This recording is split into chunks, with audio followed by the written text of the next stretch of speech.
Makardinali, viongozi wa dini pamoja na viongozi wa serikali wameendelea kuwasili mjini Vatican tayari kwa ajili ya mazishi ya Papa Francis na viongozi mbalimbali wa serikali kutokea katika nchi tofauti wameendelea pia kuwasili kwenye tukio hilo kubwa la mazishi ya Papa Francis.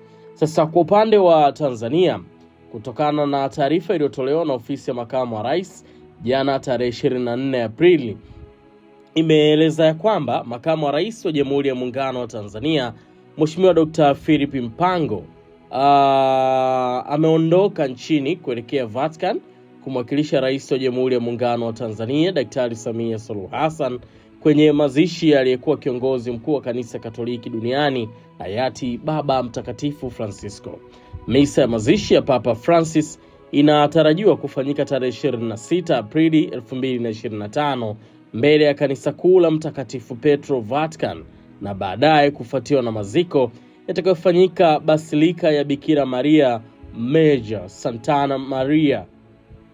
Hiyo ndiyo taarifa ambayo imetolewa na ofisi ya makamu wa rais wa Jamhuri ya Muungano wa Tanzania Mheshimiwa Dr. Philip Mpango, ambaye yeye ameshasafiri kuelekea huko Vatican kwa ajili ya kumwakilisha rais kwenye mazishi hayo ya kiongozi yalikuwa kiongozi mkubwa wa kiroho wa kanisa Katoliki.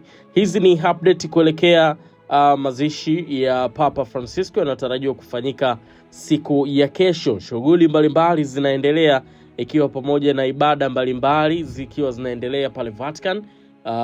Sala ya Rosari pia imekuwa sehemu kubwa ya maombi ya kumwombea Papa Francis. Endelea kubaki na CCM Media kwa taarifa zaidi.